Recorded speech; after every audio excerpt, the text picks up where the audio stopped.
Hi hello friends, welcome to my channel secret recipe.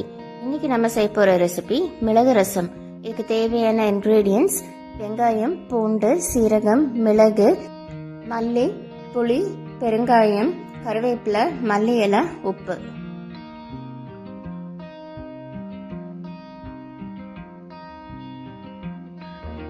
இந்த மிளகு ரசம் சூடான சாதத்தோட நம்ம சாப்பிடும்போது இதோட டேஸ்ட் ரொம்ப அருமையா இருக்கும்.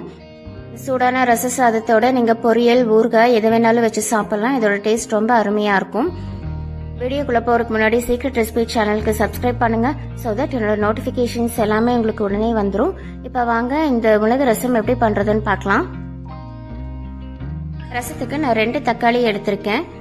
நல்லா வேக வச்சு நான் எடுத்துக்கிறேன். எனக்கு இந்த பழம் கொஞ்சம் கெட்டியா இருக்கிறதுனால நான் வேக வச்சிருக்கேன். பழம் நல்லா பழுத்து இருந்ததுன்னா நீங்க கையிலேயே நல்லா மசிச்சு விட்டுக்கோங்க.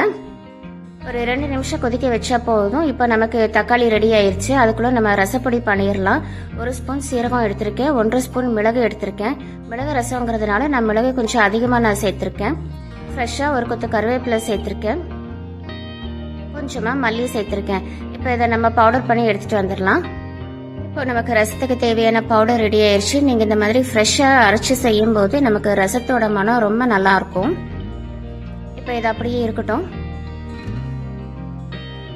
4-5 சின்ன வெங்காயம் எடுத்திருக்கேன். இதை நம்ம உரல்ல இடிச்சுக்கலாம். நமக்கு சின்ன வெங்காயம் போட்டு தாளிக்கும் போது நமக்கு டேஸ்ட் நல்லா இருக்கும். இது 1-2 நீங்க தட்டிக்கோங்க.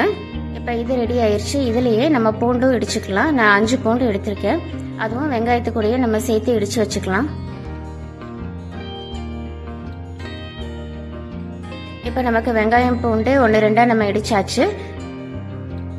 இது நமக்கு ரெடி ஆயிடுச்சு. அடுத்ததா வேக வச்சிருந்த தக்காளி நல்லா ஆறிடுச்சு. நம்ம வேக வச்சு எடுக்கும்போது இந்த மாதிரி மேல இருக்கிற தோல் நமக்கு வந்துடும். இந்த தோல் நம்ம எடுத்துடலாம். எடுத்துட்டு இந்த தக்காளி நல்லா மசிச்சு விட்டுக்கோங்க. நல்லா பழுத்த தக்காளியே எடுத்துக்கோங்க. அப்பதான் நமக்கு மசிக்கிறதுக்கு ரொம்ப சுலபமா இருக்கும். பழம் கொஞ்சம் கெட்டியா இருந்ததுன்னா நீங்க ஒரு 2 நிமிஷம் கொதிக்க வச்சு நீங்க எடுத்துக்கோங்க. அப்ப நமக்கு மசிக்கிறதுக்கு ரொம்ப ஈஸியா இருக்கும். அதோட நான் சின்ன சைஸ் புளி எடுத்திருக்கேன். புளி நல்லா தண்ணியில ஊற வச்சிருக்கேன். நல்லா கரைச்சிட்டு நம்ம தக்காளி தண்ணியிலேயே நம்ம சேர்த்துக்கலாம். இப்போ நமக்கு புளி தண்ணி ரெடி ஆயிருச்சு, தக்காளியும் நமக்கு ரெடி ஆயிருச்சு. அடுத்ததான் நம்ம ரசம் தாளிச்சுக்கலாம். நான் ஒரு கடாய் வச்சிருக்கேன். கொஞ்சமா எண்ணெய் சேர்த்துக்கிறேன். எண்ணெய் சூடானதுக்கு அப்புறமா கடுகு போட்டுக்கலாம். கடுகு நல்லா பொரிஞ்சதுக்கு அப்புறமா ஃப்ரெஷ்ஷா ஒரு கொத்து கருவேப்பிலை சேர்த்துக்கோங்க. சேர்த்துட்டு வெங்காயம், பூண்டு இடிச்சு வச்சிருக்கிறத நம்ம அதில் சேர்த்துக்கலாம். சேர்த்துட்டு ஒரு நிமிஷம் நல்லா வதக்கி விட்டுக்கோங்க. இது ஒரு நிமிஷம் நல்லா வதங்கினதுக்கு அப்புறம் நம்ம அரைச்சி வச்சிருக்கிற அந்த பவுடரை இதுல நம்ம சேர்த்துக்கலாம். நம்ம ஃப்ரெஷ்ஷா அரைச்சி செய்யும் போது ரசத்தோட டேஸ்ட் ரொம்ப நல்லா இருக்கும். நீங்க கொஞ்சம் அதிகமா செஞ்சு ஒரு வாரத்துக்கு நீங்க ஃப்ரிட்ஜ்ல கூட நீங்க ஸ்டோர் பண்ணி வச்சுக்கலாம். இதோட நம்ம தக்காளி புளி தண்ணியை நம்ம இதுல சேர்த்துக்கலாம்.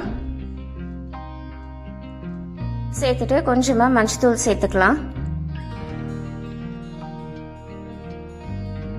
சேர்த்துட்டு இந்த ரசத்துக்கு தேவையான உப்பு நீங்க சேர்த்துக்கோங்க. நமக்கு ரசம் எப்பவுமே கொதிக்க கூடாது. நம்ம ஓரத்துல அந்த நுர கட்டுச்சுன்னா நம்ம ஆஃப் பண்ணிடலாம். இப்ப பாருங்க, அந்த ஓரத்துலயும் நடுவுலயும் நல்லா நுர கட்டி இருக்கு பாருங்க. கொதிக்கிற ஸ்டேஜ் வந்துருச்சு. இந்த ஸ்டேஜ்ல ஃபைனலா நான் மல்லி இலை சேர்த்துக்கிறேன் வாசனைக்காக. நம்ம ரசம் எப்பவுமே கொதிக்க விடக்கூடாது. கொதிச்சதுன்னா நமக்கு அந்த டேஸ்ட் மாறிடும். ஸோ ஃப்ரெண்ட்ஸ், இப்ப நம்மளோட மிளகு ரசம் சூப்பரா ரெடி ஆயிருச்சு. இது ஒரு பாத்திரத்துல நம்ம மாத்திக்கலாம்.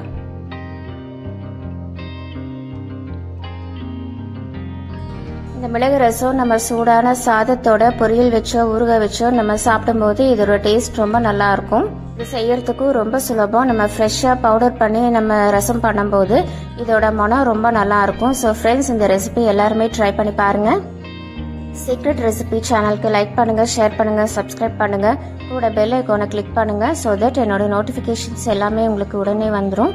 Thank you. Take care. Bye bye.